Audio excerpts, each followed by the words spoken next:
Hey guys, Bunny Muffins here. Today we're going to go over the open forward strategy. Now we've all heard of the high elo players giving up the early game and investing in their economy for consistent placements, but how do they actually do it? Luckily, I'm going to give you a foolproof, step-by-step guide on how to do the open forward strategy. This is literally like step-by-step, beginning to end, reads pretty much like a flowchart. I'm telling you, it's like so easy. Anyone can do this. Let's just dive right in. As a challenger player, I'm often studying other players and seeing what they do, and I watched a few very high elo players, both in my games and on streams, execute the strategy in such a flowchart method that anyone can do this. You just have to manage when to roll and when to level up. In my guide, I'll mark down stages where you can go on autopilot, as well as stages where you have to make some decisions. So first we're going to go over why this is a viable strategy. Patch 9.16 introduced player damage changes to scale with stages. This reduced the damage you take by 1 per round because in stage 2, when we face other players for the first time, we only lose 1 health for each loss instead of 2 in previous patches. So we're going to only purposely lose in these early stages, and then we'll hit people really hard in the future stages where the damage is much higher per round.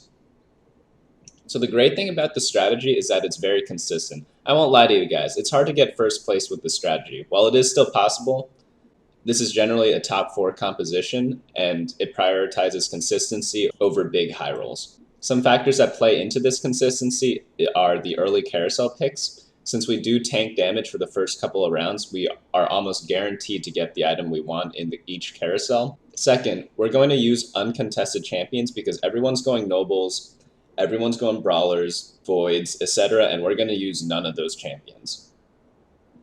Another reason why the strategy is good is because people are going nobles, it's very easy to get top 4. Let's say 3 people in your lobby are going nobles, maybe only one of them hits it, and then the other 2 get 7th or 8th if they don't play properly. That makes this strategy knock them out and put pressure on the other players to waste their economy in order to keep up with you during the mid game. Here's the overview of the main composition. You'll notice that we have 3 elementalists, 3 sorcerer, 3 yordle, along with 2 demons and 1 ninja. Again, the primary items we want on Kennen are in this order: Guardian Angel, Redemption, and then Morellonomicon. Most people value Morellonomicon over Redemption, but you'll see soon enough once trying it out that Redemption is absolutely nuts when you have it combined with Guardian Angel. Our secondary item holder is Twisted Fate. We generally just dump whatever extra items we have on him, and preferably they're items that Aurelion Soul could leverage as well. One thing to keep in mind is that you want to have space for your elemental to spawn and walk forward without getting trapped. So always make sure that there's like some sort of hole between your elementals and try to put them in the same spot so its pathing is consistent. Another thing to keep in mind is that we want to keep Twisted Fate close to both Kennen and Morgana, along with Brand and Lulu as our hook targets here. Reason being is that we want the mana gain to be spread amongst our entire team, and this is a very centralized location for TF to give the mana boost to your teammates. One thing to keep in mind is that you don't want to keep Kennen and Morgana together if Morgana has items because of Hex Tech. So generally, if she doesn't have items, I'm fine with putting her next to Kennen, but I normally do stack some items on Morgana, so I'll always leave a space between them there. I like having Poppy and Lissandra on the sides because they protect your 2 AoE damage dealers. For example, if you had Morgana on the side there, everyone might focus her before she gets her ultimate off in Guardian Angel, and then she might get focused down and not proc the second part of her ultimate if she were targeted first. There are some other tech choices in this composition. Early game, you can use Ahri or Veigar if you cannot find Twisted Fate or Lulu as replacements. Gnar is also very useful as a tank and a yordle. And then as your 8th person, you could throw in Sejuani as well. Generally, I use either Gnar or Sejuani as my 8th person, but I prefer Sejuani because she gives both Glacial and Night buff to my team. The late game choices you can make are adding level 2 Aurelion Soul and level 2 Karthus in place of Twisted Fate. Sometimes I'd even replace Morgana if I get level 2 of both of these, but that's a very rare case. Lastly, you'll want to replace Lissandra with Anivia almost immediately, as I think level 1 Anivia provides more utility to your team than level 2 Lissandra. So I have some gameplay where I go through each of my decisions in every stage of the game, but we're going to go over this guide first. If you want to go ahead and skip over to the gameplay, it's around 11 minutes and it covers all the same information so you're not missing everything. Before we go into actual gameplay, I'm going to go over how we actually do this strategy. So in the first carousel, we want either sword or chain vest to build Guardian Angel, and if not, we get tier for the early game, or any other items that Kennen needs, such as health or needlessly large rod. The item priority on Kennen is Guardian Angel, Redemption, and Morellonomicon in that order. With all your other items, you can make a designated item holder such as Twisted Fate or Ari, and then later sell them and swap the items onto Aurelion Soul once he hits level 2. If you have extra Guardian Angel pieces, you could perhaps put a Guardian Angel on Morgana. If not, maybe Nar might be a good target for that as well, or Sejuani. So the first thing we want to do after the minion wave is sell everything that you have and have at least 10 gold for the first PvP round. This means even if you can only have 2 units out, you'll still sell everything just to get to 10 gold. Sometimes if you get a full gold start, you can even have 20 gold at this round and get 2 interest, which is even better than getting a win because you get 2 gold instead of the 1 gold for the win. On stage 2-2, you want to have 20 gold if possible, even if this means having 0 units. If you're unable to get to 20 gold, just field your strongest team with 10 gold, such as Knights, Brawlers, Nobles, Assassins, or Voids.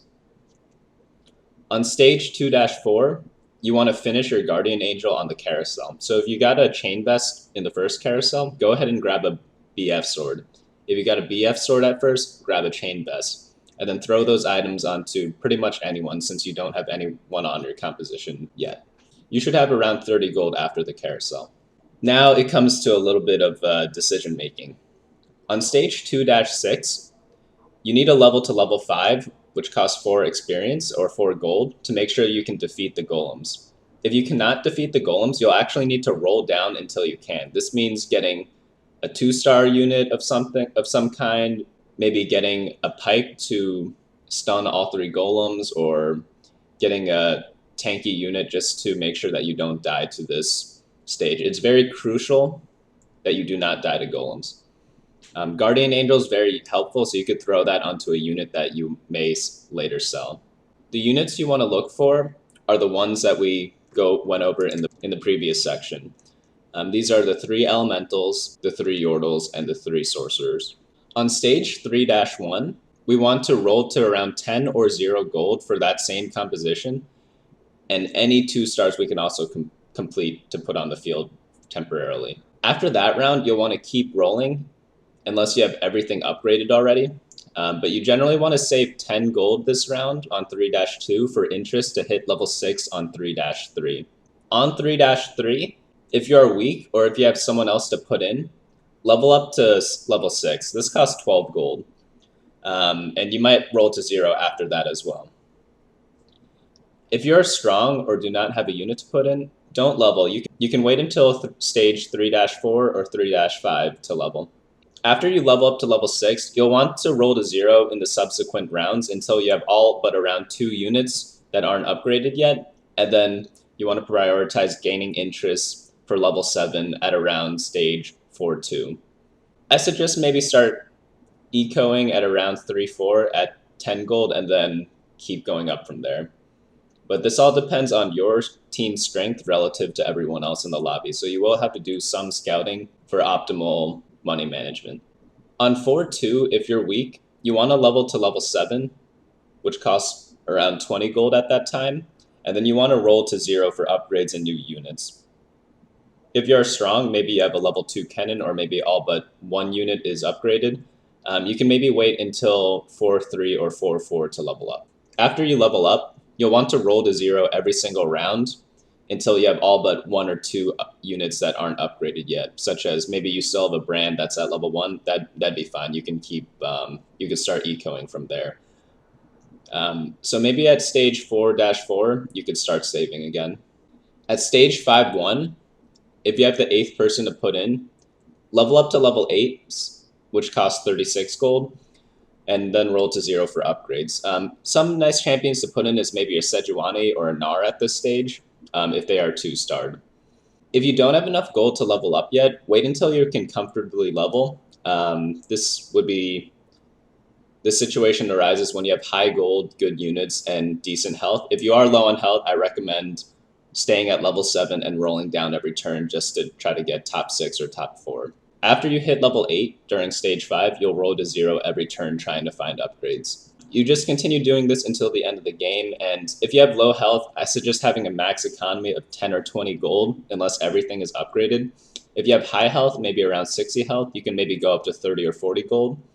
Things I would look out for is maybe Anivia to replace Lysandra, complete all your level 2s, maybe have a level 3 Kennen, or if you're dominating really hard, you can actually save up for level 9 and maybe put in a 2-star legendary. And that's it. Let's go into some gameplay. Alright, let's dive right into the game. We want the Chain Vest or the BF Sword for Guardian Angel. That's the most important item on Kennen. Once we're done killing all the minions, we want to make sure we hit 10 gold in stage 2-1, even if it means only having 2 units out when we can have 3. So here you can see that I will end up selling most of what I have here.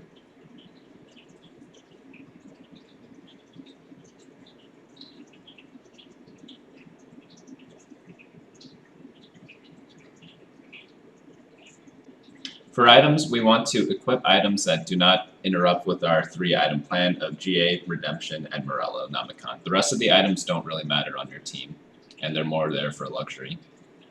Now we're in stage 2-2, as denoted up here, and we just want to hit 20 gold if possible.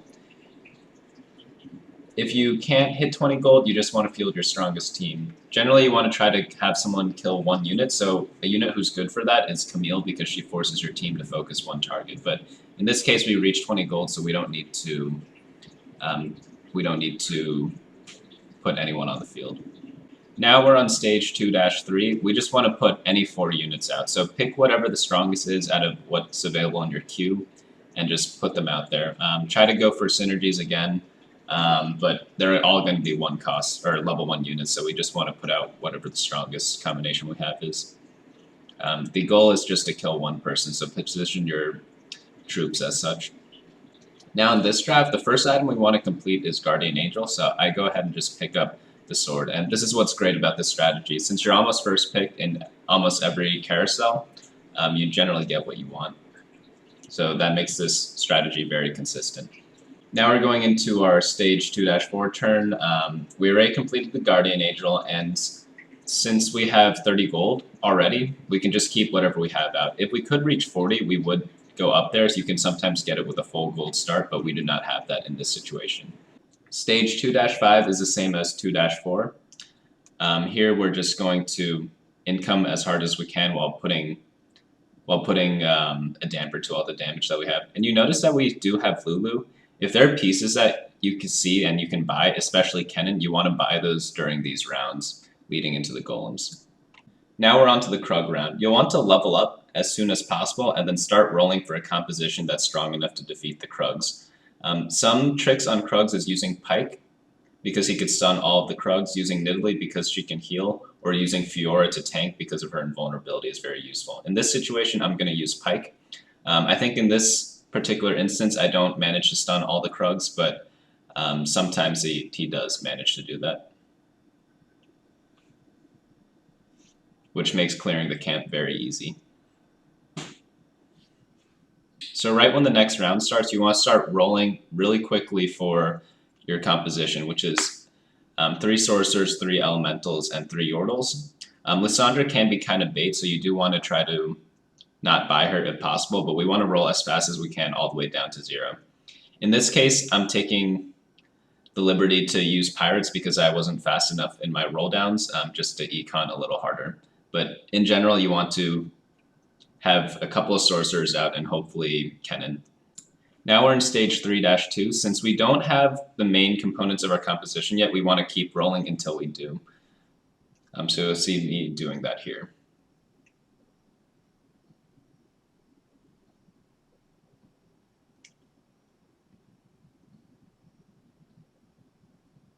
On 3-3, if we have gold to start leveling up, we could do that here, and especially if we have someone else to put out, or if we complete all of our low level 2 drops. So I technically should have leveled up here, but I made the mistake of rolling.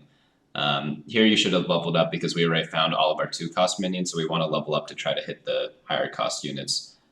Made the mistake here, but you can try to avoid those in your games. In stage 3-3 to 3-5, you want to just prepare for your level up if you haven't already, and if not, you want to start econing unless you are in dire need of units such as Kennen. So in the 3-4 carousel, we want to go ahead and complete our second item, which is the redemption for Kennen.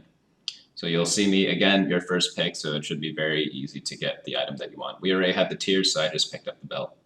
In stages 3-4 to 3-5 up until the wolf camp, you just want to eco or level up if you haven't already, and then eco after that to save up for level 7 during stage 4.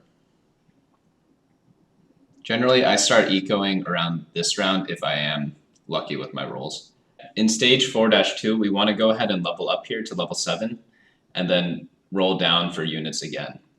And we'll repeat this until we have around 1 or 2 units that aren't upgraded. The most important unit to look for is Kennen, and you also want to try to find the elementals during this stage. Here I'm missing Brand. The next decision point is during stage 5-1.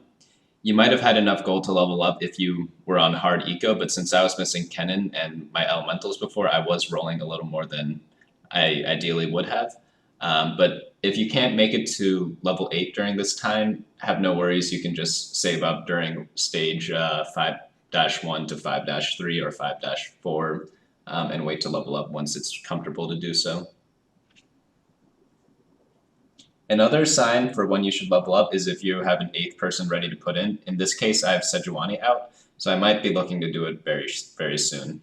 In this game, I leveled up at 5-3 because I had the Sejuani ready to put in, and I had enough gold to finally level up. After this stage, you pretty much want to roll down to 0 until you have no upgrades left. I'd say if you're low health, you want to keep a max economy of 10 to 20 gold tops, but if you have high health, such as 60 health around the stage, you can go up to 30 or 40 to look for Anivia to replace Lysandra or any 3 stars such as Kennen or maybe Morgana. After the dragon in stage 6-1, it's pretty much the same thing that we were doing before. Normally, this comp doesn't get first place, but due to some positive fight RNG, such as my Kennen going off in the middle of his team, I was able to pull out the victory this time. Thanks so much for watching, guys. Here's the guide in case you want to copy it over. Hey guys, hope you enjoyed the video. Feel free to like, comment, and subscribe, and follow me on my socials below.